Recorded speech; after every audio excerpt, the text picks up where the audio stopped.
course, the Green Party soared to victory, an astonishing insurgence, really, and that party now in polling, second to Reform, overtaking the Labour Party. Let's speak to Martin Abrams, who's the Green Party councillor.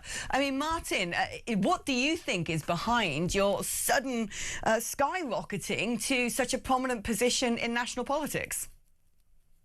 I mean, because the Green Party is standing up for working class people, and we're the only party to be doing that. We're talking about things like inequality, we're talking about things like the cost of living, and we're talking, brutally honestly about why that is happening and the extraction of wealth by millionaires and billionaires, which is absolutely bringing this country to its knees. That sort of clear messaging really resonates with people, and we're the only party that is doing that and not scapegoating the most vulnerable people in our society, migrants and refugees, which Reform, Conservatives and the Labour Party are just doing on a daily basis. In terms of clear messaging, in the Gorton and Denton by-election, your party put out various campaign materials and videos in foreign languages, in Urdu, for example, and they weren't necessarily about uplifting the working classes. A lot of that was about Gaza. You even had pictures of Narendra Modi. You were pandering, some might say, to an Islamist, as in political Islamic agenda for the migrant community there. That doesn't seem to be representing the intentions and the attitudes of all of the UK working class. Does that represent UK interests? Well, I mean, I've kind of reject that question, to be honest, Alex. Well, no, you can't reject the question. The question is, it was true. Your campaign materials in Gorton and Denton, in some instances, were put out in Urdu. There is video of this being about Gaza. Look, that is not a fabrication. We all saw that. Alex, every single party tries to engage with the communities where they're trying to get their votes during elections. Every single party has an example of putting out literature, right, putting out party political broadcasts in different languages. Okay? The Green Party talks about genocide in Gaza because that's what people care about. People care about genocide. And it's not just in Muslim communities, it is across the board.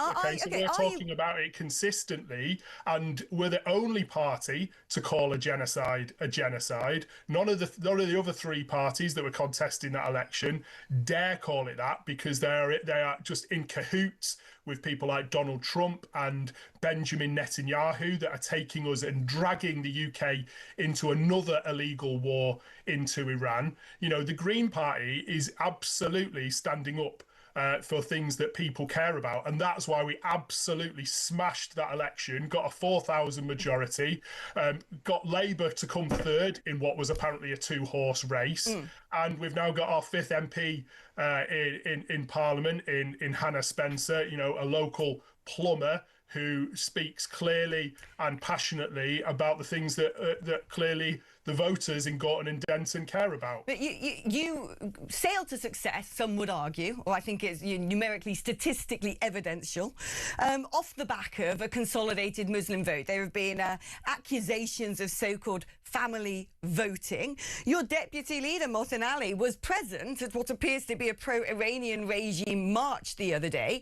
Are you confident that your politics is not pandering to, frankly speaking, people who don't have the UK's interests at heart, who have sympathies with the terrorist regime in Iran? I mean, it's utterly bizarre that you're coming out with this, Alex. What's bizarre about what I've said? It's bizarre because you're creating dog whistle arguments about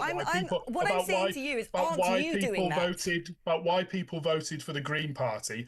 Our leader is a gay Jewish man. Okay, your dog whistle politics would not suggest that these hardline conservative Muslims would vote for a gay Jewish man.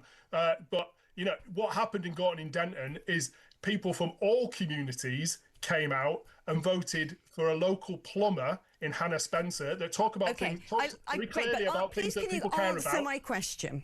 Because I'm the one saying to you, you're inverting this discussion now, and I just want to have a candid discussion with you. That is what we're doing here, which is your deputy leader, Martin Ali, attended what appears to be a pro-Iranian march. It was a Stop the War coalition and a campaign for nuclear disarmament demonstration against an illegal war in Iran. Okay?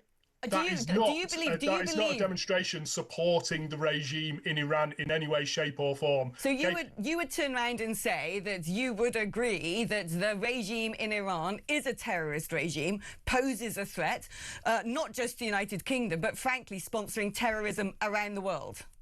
Listen, I'm not going to come on here and make plaudits about the Iranian regime. Well, I'm asking you to, because as your party has courted the Muslim vote, right, and this is the hot topic of today, I think it's important. No, I'm asking the question.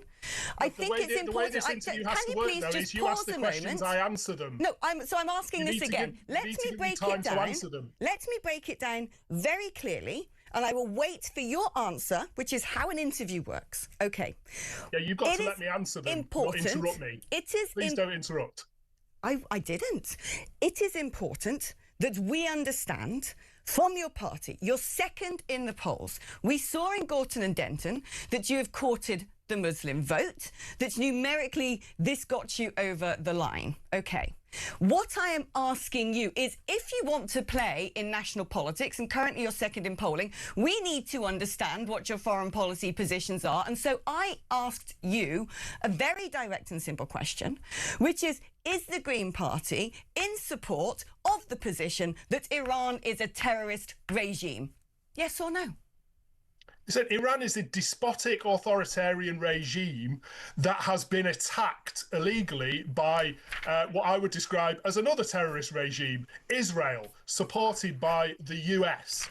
And the UK is now getting dragged into that by Keir Starmer allowing the US to use our military bases to launch these horrific attacks on what is a sovereign nation in Iran. And, you know, you're kind of out of step with public opinion here on TalkTV, Alex, because the vast majority of people in this country are completely against the war in Iran. You know, the fact that we could be dragged into another illegal war, which would make the Iraq war look like a walk in the park, a country of 93 million people teetering on the verge of becoming a failed state. Alex, let me ask you this. Where do you think millions of refugees will head if Iran becomes a failed state? Which regime do you think has enabled much of the grey zone mass exodus which has been taking place over the past few years? And are you concerned that some of those who may be supporting you as a result of your rhetoric, as a result of some of your campaigning materials, are you concerned that some of them may not have the UK's interests at heart, instead might have as their primary concern their own community's issues at heart?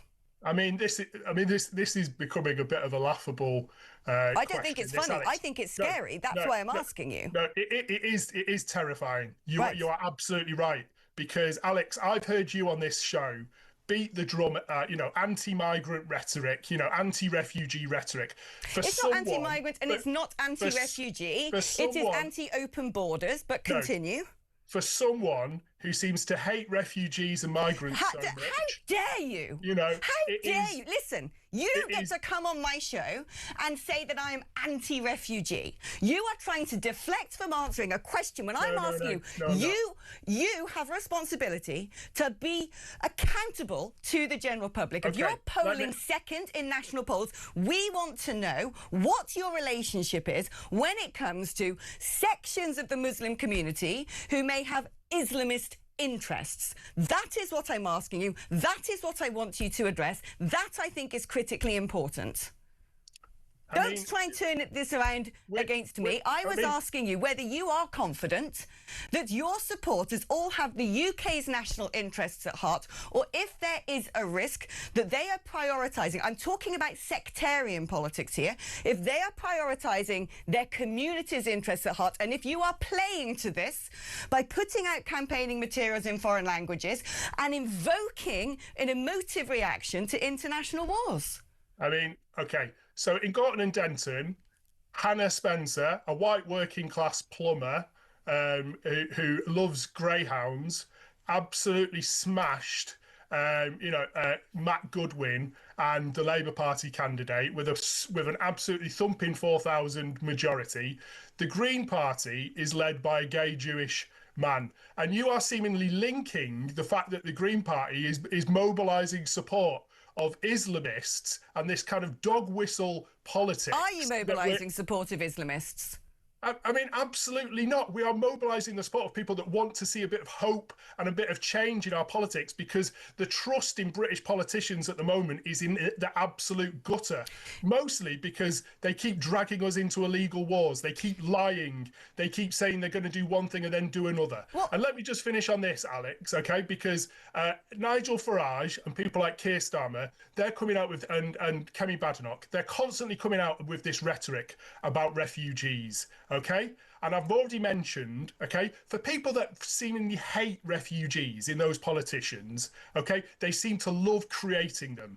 And this illegal war in Iran could potentially create a refugee crisis in Europe like we have never seen before. And people like you and people like them do not have any answer to that at all. I want to see a world, and the Green Party wants to see a world that respects international law, that respects peace. And what we've got at the moment is people beating the drum for war, supporting, horrific countries like Israel, where their prime minister is wanted for war crimes in Gaza because of the genocide that is still ongoing over there. He's now desperately trying to launch a war against Iran to expand Israel into a greater Israel. And Donald Trump, who is trying to distract from the Epstein files, is fully supportive of them. And the consequences of this do not seem to be realised at all. And I'm absolutely proud to represent a party that stands up for international law and order, that stands up for peace,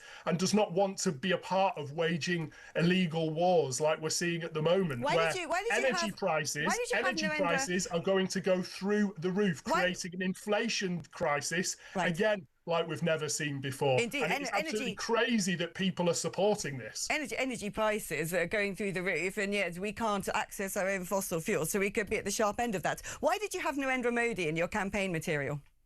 Because he's an authoritarian leader. We want to. What's that got to do with UK politics? Well, because Keir Starmer, the Prime Minister, seems to be very comfortable with shaking the hands of these authoritarian leaders like Benjamin Netanyahu, like Narendra Modi.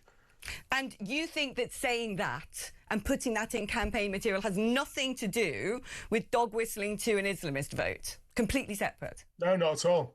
How old are you, Martin? It's something that political parties do all the time. They link political leaders to people of an authoritarian bent. Okay, Narendra Modi has committed horrific crimes against humanity. Benjamin Netanyahu is a wanted war criminal, and we take no shame in saying that the Prime Minister should not be shaking the hands that are dripping with the blood of millions of people. How old are you, Martin?